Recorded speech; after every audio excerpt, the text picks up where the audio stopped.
We're here with another urban production.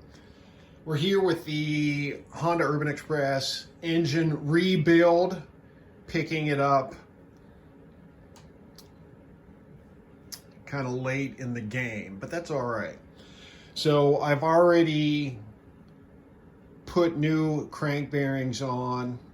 You missed out on that. For some reason, this bushing has popped out, but we can get that back in place. Or maybe it was like that, I don't know. But the history of this was I received this engine. The previous owner had broken off a stud here. I tried to drill it out. It didn't work. So I obtained a new left side case halve and then married it together with the old right side. I got a pretty good deal on the case half and the center stand from David Carroll, a Honda Express Club member on Facebook. Thank you, David. And right now I'm in the process of I've honed the cylinder, trying to put the cylinder over the piston and rings. However, despite measuring the ring gap, which was approximately 0.16, which is kind of the limit on the least ring gap you can have, and the cylinder won't go over the piston and ring. So I've got to file down the ring gap a little more, and I'm going to use a file instead of sandpaper this time. I did touch it up with some sandpaper, but that doesn't seem to take enough off. But I want to be careful because I don't want to take too much off the ends of the rings. And then I'm going to show you a few tricks of the trade. And I'm going to answer a viewer question. A viewer asked me if he needed to obtain a case splitter in order to split the case on an NC50 Express engine. And my answer was that I have obtained a case splitter, and I used it one time, and then I discovered that I already had a case splitting tool, which is this. So we'll go over to the left here. So once you extract, and this is similar on the NC50 engine, but there's 1, 2, 3, 4, 5, 6 bolts. Once you extract those 6 bolts, there are some good places to tap on the case with a rubber mallet. And believe me, there's no need to get a case splitting tool for 50, 60, 70, 80, 100 bucks. I don't know what they are now on these engines because the rubber mallet is just fine. And then I'll answer another viewer's question who left several comments on a few videos. Well, actually the same comment on a few of my videos, and that was simply, please help me. And I replied, let me know what your issue is and I'll help you out and point you in the right direction. And I didn't receive a response. So if you want help, I'm happy to offer help. However, please tell me what your specific problem is, rather than just a general statement of please help me. And then reply to my reply. YouTube tells me when people comment on the videos. However, YouTube does not alert me. Now it may be kind of on the home page of the channel. I'll have to look, but YouTube does not alert me when someone replies to my reply. So I've got to keep an eye on it, which I did in this case, and I never got a reply to the reply. I'll have to check that again, but I think that's probably still the case. Anyways, back to regularly scheduled ring gap program. By the way, it is freezing cold out here. Trying to get some heat going.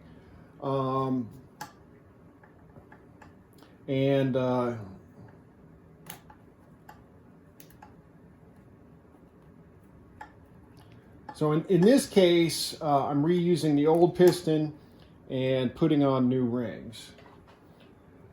And I'll just warn you, never try to force the cylinder over the piston and rings.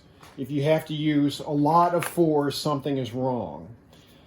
It should give you a little bit of a fight, but not much of one. So I'm just going to take this file. I'm going to turn on another light.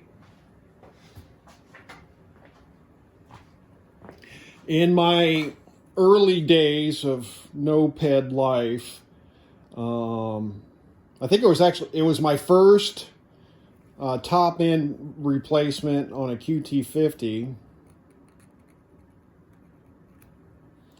And now with the file, I'm not sure how much I'm taking off. So we'll 2, 3, 4. We'll do 5. I don't know if that took off anything at all.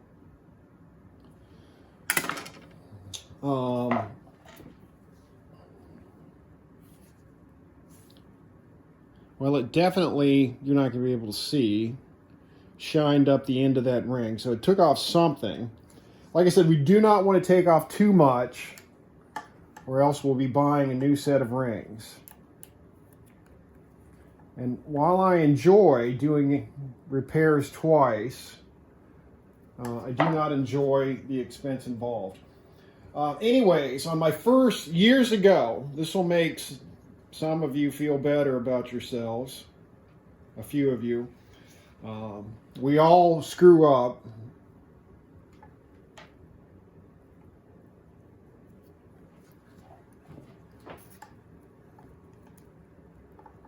All right, it's right there.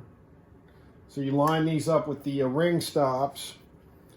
I doubt I've taken enough off, but we'll just see.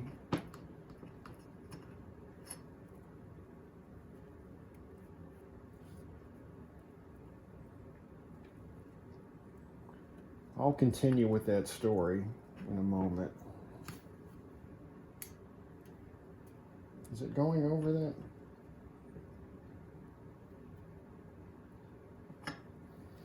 All right, that's a little better. I think we need to take off a little more. And of course I got to do the other ring. So I've done 5 there. I probably need, all right, there she goes. QT50 story. My first top end replacement. The ring gap needed to be adjusted. I found out the hard way because I continued to try to force the cylinder over the piston and rings, even though it didn't want to go. And no,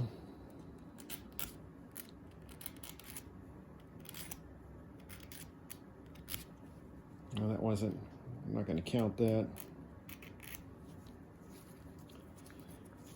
All right, so we'll do 5.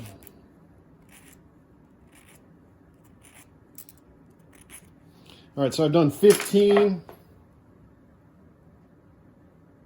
It looks like it's taken off some, especially on the side that I did 10.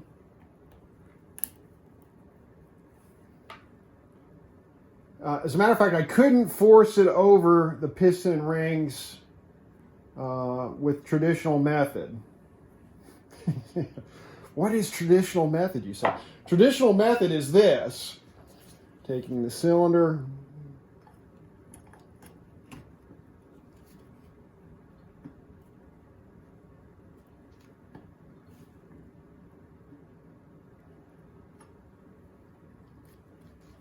maybe I should take off the bottom ring and just try the top. So what I did, I'm embarrassed to tell you this.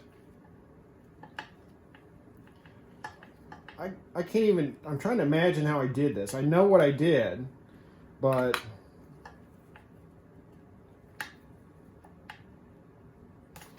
I can't remember how I made this work because it's crazy. Can you even guess what I did? Somehow I rigged it up and I got this stupid idea. I rigged it up where I used, the bike was still on the engine, I used the Kickstarter to force the piston rings into the cylinder. This was a bad idea. This scored the cylinder.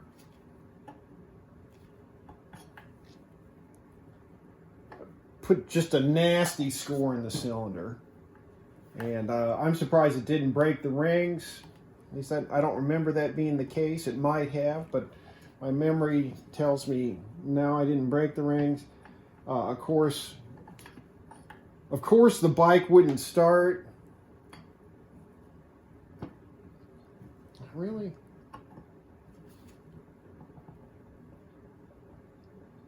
All right, she doesn't want to go in. We're going to take some more off. So that was an utter failure, a waste of money and time, but well, probably not a waste of time. It was a learning experience that you can avoid now that I've confessed. All right, I'm going to go off camera, take a little more off those rings, and hopefully get it this next time. Okay, we finally got it on. I did break one of the rings, so I've got to look through the stash, but it took me 15 strokes on each side. I might have taken a little bit too much off of this one, but let me dig through the stash and see if I've got another ring. Hopefully I do. I guess one more point.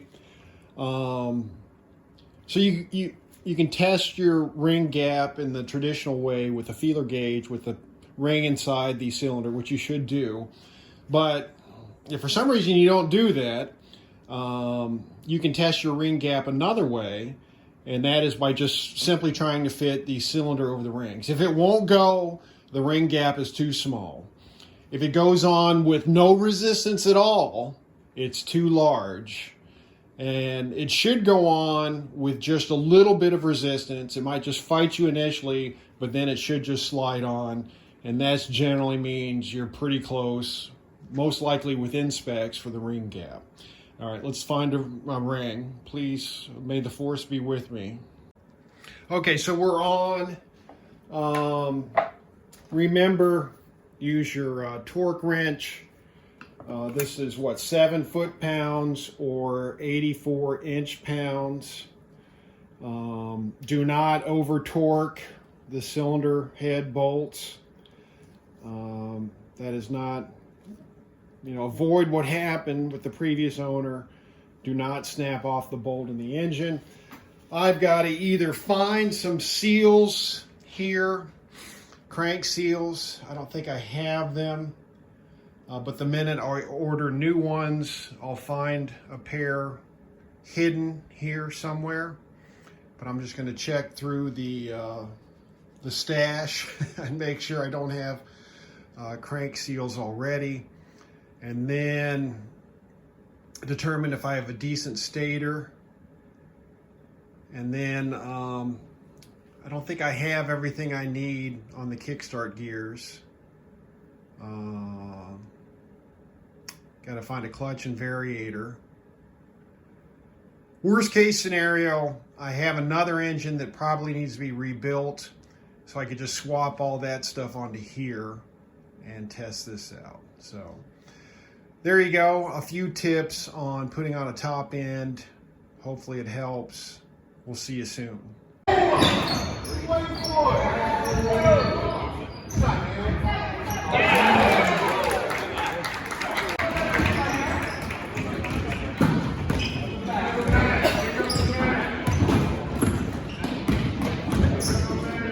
Hey,